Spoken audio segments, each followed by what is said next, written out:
శ్రీమాత్రే నమ. ఓం గంగణపతే నమ. ఓం జై గురు దత్తాత్రేయ నమ. ఓం నమ శివాయ శివాయ గురే నమ. యా దేవీ సర్వభూతేషు మాతృరూపేణ సంస్థిత. నమస్తస్తే నమస్తస్తే నమస్తస్తే నమో నమ. యూట్యూబ్ ప్రేక్షకులందరికీ కూడా నమస్కారం అండి. వివాహయోగం కార్యక్రమంలో అంతా కూడా అందరికీ స్వాగతం. ప్రధానంగా వివాహయోగం వివిధ రాశుల వాళ్ళకి గోచార చక్రవశాత్తు ఈ యొక్క సంవత్సరంలో ఎప్పుడు కళ్యాణ యోగం అవుతుంది, అసలు కళ్యాణ యోగం ఆలస్యంగా అవుతుందా, ఎందుకు కారణంగా కళ్యాణ యోగం ఆలస్యంగా అవుతుంది, దీనికి అంతా కూడా గోచార చక్రవశాత్తు తెలుసుకుందాం. వ్యక్తికి జాతకంగా అంతా కూడా వివిధ రాశుల వాళ్ళకి వ్యక్తి జాతకమే ప్రధానంగా చెప్పడం జరుగుతుంది. ఈ యొక్క వ్యక్తి జాతకం అంతా కూడా పరిశీలన చేసుకుంటే కనుక గోచారీత్యాగా ఈ యొక్క వ్యక్తి జాతకాన్ని అన్వయం చేసుకొని ఎప్పుడు కళ్యాణ యోగం అవుతుందో, శీఘ్రంగా అవుతుందా, ఆలస్యం అవుతుందా, జాతకరీత్యా వ్యక్తి జాతకంలో ఉన్న దోషాన్ని ఆధారంగా చెప్పడం జరుగుతుంది. కావున మీ జాతకం అంతా కూడా మాకు వాట్సాప్ చేస్తే కనుక మమ్మల్ని కన్సల్ట్ అయ్యి ఈ ఒక అపాయింట్మెంట్ తీసుకొని జాతకాలంతా కూడా చెప్పించుకుంటే కనుక జాతకరీత్యా ఉన్న దోషాలకంతా కూడా పరిహారం చేయడం జరుగుతుంది. కావున ఈ పరిహారార్థం అంతా కూడా ప్రస్తుతం చెప్పేవన్నీ కూడా గోచార చక్రవశాత్తు చెప్తున్నాం. కావున ఇది గమనించి అంతా కూడా పరిహారం చేసుకొని సుఖమైన జీవితం జీవిస్తారని చెప్పేసి భావిస్తూ అంతా కూడా వీడియోని ప్రారంభం చేస్తున్నాం. అందరూ కూడా సబ్స్క్రైబ్ చేసుకోండి. తద్వారా మీకంతా కూడా మేము పంపించే వీడియోలంతా కూడా రావడం జరుగుతుంది. మీరంతా కూడా మీకు తెలిసిన వాళ్ళకి అంతా కూడా షేర్ చేయడం వల్ల, ఎవరికైనా ఉపయోగపడుతుంది అనుకుంటే షేర్ చేయడం వల్ల తద్వారా మీకంతా కూడా జాతకరీత్యా దోషాలన్నీ కూడా పరిహారం జరిగి మంచి జరుగుతుందని చెప్పి భావనగా చెప్పడం జరుగుతుంది. ప్రధానంగా చూసుకుంటే ఈ యొక్క మిథున రాశి వాళ్ళకి గోచారరీత్యా వీళ్ళకంతా కూడా చూసుకుంటే మీనరాశులంతా కూడా శుక్ర బుధ శనిల రాహుల్ కలయిక అంతా కూడా జరుగుతుంది. కావున ఈ యొక్క శుక్రుడు అంతా కూడా ఉచ్చస్థానంలో జరుగుతుంది. పాల్గొన మాసాంతంలో మార్చి నెలలో అంతా కూడా సంభవిస్తుంది. కావున గోచార రీత్యా వీళ్ళకంతా కూడా శీఘ్ర కళ్యాణం అవడానికి ఆస్కారం ఉంటుంది. ప్రధానంగా చూసుకుంటే గురువు అంతా కూడా జన్మస్థ గురువు అంతా కూడా మే 15వ తారీఖు 15వ తారీఖు మారుతున్నాడు. కావున ఈ యొక్క గురువు యొక్క కటాక్షం వల్ల కళ్యాణ యోగం అవడానికి ఆస్కారం ఉంటుంది. ద్వితీయ స్థానంలో కూడా గురువు మారడం వల్ల కూడా మే 15వ తారీఖు నుంచి వచ్చే మే దాకా అంతా కూడా మిథున రాశిలో సంచారం జరుగుతుంది. కావున కళ్యాణ యోగం ఆడడానికి ఆస్కారం ఉంటుంది. కావున 1వ స్థానంలో, 2వ స్థానంలో, 7వ స్థానంలో మరియు ఒక దశమ స్థానంలో, ఏకాదశ స్థానంలో గురువంతా కూడా సంచారం మేరకు అంతా కూడా అనుగ్రహం ఉంటుంది. కావున కళ్యాణ యోగం ఆడడానికి ఆస్కారం ఉంటుంది.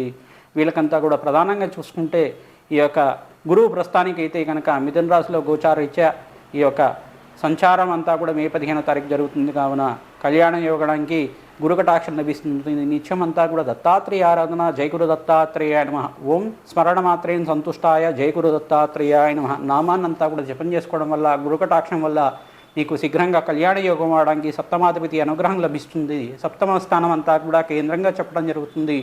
స్త్రీలకైతే కనుక అష్టమ స్థానము, ద్వితీయ స్థానము, సప్తమ స్థానము, పంచమ స్థానం అంతా కూడా కళ్యాణానికి, సంతానానికి, వివాహ జీవితానికి 12వ ఇల్లు కూడా అంటే 12th హౌస్ కూడా మనకి చెప్పడం జరుగుతుంది. కావున ఈ యొక్క 12వ స్థానం కూడా కేంద్రంగా చెప్తుంది. ఈ యొక్క వివాహ జీవితము, వివాహవంతమైన జీవితం అంతా కూడా కర్మస్థానమైన దశమ స్థానము, 9వ స్థానము, పూర్వపుణ్య స్థానం అంతా కూడా చెప్తుంది. కావున జాతకరీత్యా వ్యక్తిగత దోషాలంతా కూడా తెలుసుకొని పరిహారార్థం అంతా కూడా చేసుకోవడం వల్ల శీఘ్రంగా కళ్యాణ యోగడానికి ఆస్కారం ఉంటుంది. వ్యక్తిగత జాతకంలో దోషము, ఈ యొక్క పితృదోషము, పితృశాపంగానే ఉంటే కనుక దానికి పరిహారాలు చేసుకుంటే కళ్యాణ యోగం ఆడడానికి ఆస్కారం ఉంటుంది. మీకు జాతకరీత్యా ఎటువంటి దోషాలు ఉన్నప్పటికీ కూడా రావి చెట్టుకి నిత్యమంతా కూడా పరీక్షలు చేసుకోవడం వల్ల, పసుపు జలాన్ని అంతా కూడా రావి చెట్టుకి సమర్పించి బెల్లాన్ని అంతా కూడా ఆ రావి చెట్టు మొదట్లో వేయడం వల్ల ఈ యొక్క భూతదయగా అక్కడ నుండే క్రిమికీటకాలన్నీ కూడా తింటాయి. అంటే చీమలకి దానంగా ఉంటుంది, చీమలంతా కూడా తింటాయి. తద్వారా మీకు అంతా కూడా కళ్యాణం అవడానికి ఆస్కారం ఉంటుంది. కావున ఈ పరిహారం అంతా కూడా చెప్పడం జరుగుతుంది. ఒక రాగి చెంబులో పసుపు జలము, తర్వాత గంధోదకం అంతా కూడా నింపేసి, గంధము పసుపు అంతా కూడా నింపి ఆ జలాన్నంతా కూడా మంగళవారం పూట, గురువారం పూట, శుక్రవారం పూట, శనివారం పూట ఈ వారంలో ఖచ్చితంగా ఉదయం 6 గంటల నుంచి 11 గంటల లోపు అంతా కూడా దేవాలయం ప్రాంగణంలో ఉండే రావి చెట్టుకంతా కూడా వేయడం వల్ల, జలాన్నంతా కూడా సమర్పించడం వల్ల శీఘ్రంగా కళ్యాణ యోగం అవడానికి ఆస్కారం ఉంటుంది. మహిళలంతా కూడా పసుపు గౌరి నోమాన్ని, మంగళగౌరి నోమిని అంతా కూడా ఆచరణ చేసుకోవడం వల్ల శీఘ్రంగా ముత్తైదు వెనకంతా కూడా ఈ యొక్క పూజాములు, పండుతాములాని, ఈ యొక్క వస్త్రదానాన్ని అంతా కూడా చేసుకోవడం వల్ల, ముత్తైదు ఆశీర్వాదం తీసుకోవడం వల్ల కూడా శీఘ్రంగా కళ్యాణ యోగం అవడానికి ఆస్కారం ఉంటుంది. ప్రధానంగా మంగళవారం రోజు, గురువారం రోజు, శుక్రవారం రోజు ఆచరించాలి. ఎవరైతే ఈ రోజుల్లో ఆచరిస్తారో 5 సార్లు ఈ యొక్క మంగళగౌరి నోముని అంతా కూడా ఆచరించుకుంటూ ఉంటారు. శీఘ్ర కళ్యాణ యోగము, అఖండమైన సౌభాగ్యం లభిస్తూ ఉంటుంది. తద్వారా శీఘ్ర కళ్యాణ యోగం అవడానికి ఆస్కారం ఉంది. శివపార్వతుల కళ్యాణం అంతా కూడా పుణ్యక్షేత్రంలో ఆచరించాలి. ఈ యొక్క శ్రీశైలంలో కానీ, ఈ యొక్క రుణముక్తేశ్వర క్షేత్రంలో కానీ శివుడికంతా కూడా అభిషేకాదులు చేసుకోవడం వల్ల పుణ్యక్షేత్ర దర్శనంలో భాగంగా అరుణాచలేశ్వర దర్శనం కూడా మీకు శీఘ్రంగా కళ్యాణ యోగంగా ఆస్కారం ఉంటుంది. అరుణాచలేశ్వరంలో అంతా కూడా మంగళవారం రోజున కానీ, గురువారం రోజున కానీ, శుక్రవారం రోజున కానీ ఈ యొక్క గిరి ప్రదక్షిణని ఆచరణ చేసుకుంటూ ఉంటారో శీఘ్రంగా కళ్యాణ యోగం అయ్యి ఈ జాతకరీత్యా వ్యక్తికి జాతకంలో ఎటువంటి దోషాలున్నా కానీ పరిహారం జరిగి కళ్యాణం యోగం ఆడడానికి ఆస్కారం ఉంటుంది. పుణ్యక్షేత్ర దర్శనం తర్వాత మీరు ఇంటి దగ్గర ఉండే ఈ యొక్క బంధుమిత్రులకందరూ కూడా అన్నదానం చేయడం వల్ల అన్నదానం చేసిన మాత్రం చేతనే సకల పాపాలు తీరుతాయి. కావున ఇంట్లో అందరికీ కూడా ఆహ్లాదకరమైన జీవితం, ఆనందమైన జీవితం లభించడానికి ఆస్కారం ఉంటుంది. ధనం మూలం ఇదం జగత్ అని చెప్పేసి ఉంటుంది వేదం అంతా కూడా.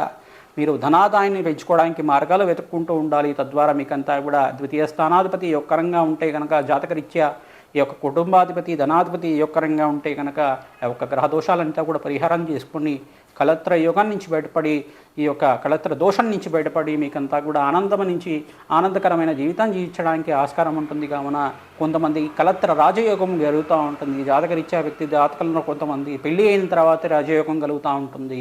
ఆ జాతకాన్ని అంతా కూడా పరిహారం చేసుకుంటేనే తెలుస్తుంది. కావున జాతకరీత్యా మీకు ఎటువంటి దోషాలు ఉన్నప్పటికీ కూడా కుజదోషము, పితృదోషము ఏమన్నా ఉన్నప్పటికీ కూడా రాహుకేతు దోషాలు ఉన్నా కానీ కళ్యాణం అంతా కూడా ఆలస్యం జరుగుతూ ఉంటుంది. ఆ దోషాలకంతా కూడా పరిహారం చేసుకుంటే కనుక శీఘ్రంగా కళ్యాణ యోగం ఆడడానికి ఆస్కారం ఉంది.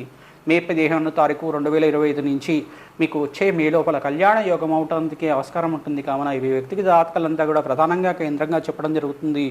మే 2026 తర్వాత నుంచి నవంబర్ 2026 లోపల మీకు కళ్యాణ యోగం ఆడడానికి కూడా ఆస్కారం ఉంటుంది. ఎందుకంటే ద్వితీయ స్థానంలో గురువు అంతా కూడా ఉచ్చస్థానంలో గోచార రీత్యా సంచారం కూడా జరుగుతుంది. కావున వచ్చే మేదాకం ఉంటాడు. కావున గురువు అంతా కూడా ఈ యొక్క గోచార రీత్యా ఎటువంటి పరిహారాలంతా కూడా చేసుకుని దత్తాత్రేయ హోమాది కార్యక్రమాలంతా కూడా ఆచరించుకోవడం వల్ల శీఘ్రంగా కళ్యాణ యోగం ఆడడానికి కృష్ణారాధన, ఈ యొక్క శివపార్వతుల యొక్క కళ్యాణము, సుబ్రహ్మణ్య స్వామి కళ్యాణము, ఈ యొక్క లక్ష్మీ నరసింహస్వామికి స్వాతి నక్షత్రం రోజున, శుక్రవారం రోజున, శనివారం రోజున అంతా కూడా పసుపుతో అభిషేకాదుల కార్యక్రమాలంతా కూడా పుణ్యక్షేత్రంలో ఆచరించుకోవడం వల్ల శీఘ్రంగా పుణ్యక్షేత్ర దర్శనాలంతా కూడా చేసుకోవడం వల్ల ఈ యొక్క పుణ్యకార్యక్రమాలు ఆచరించుకోవడం వల్ల కళ్యాణ యోగం ఆడడానికి ఆస్కారం ఉంటుంది. కావున ఈ పరిహారం అంతా కూడా చెప్పడం జరుగుతుంది.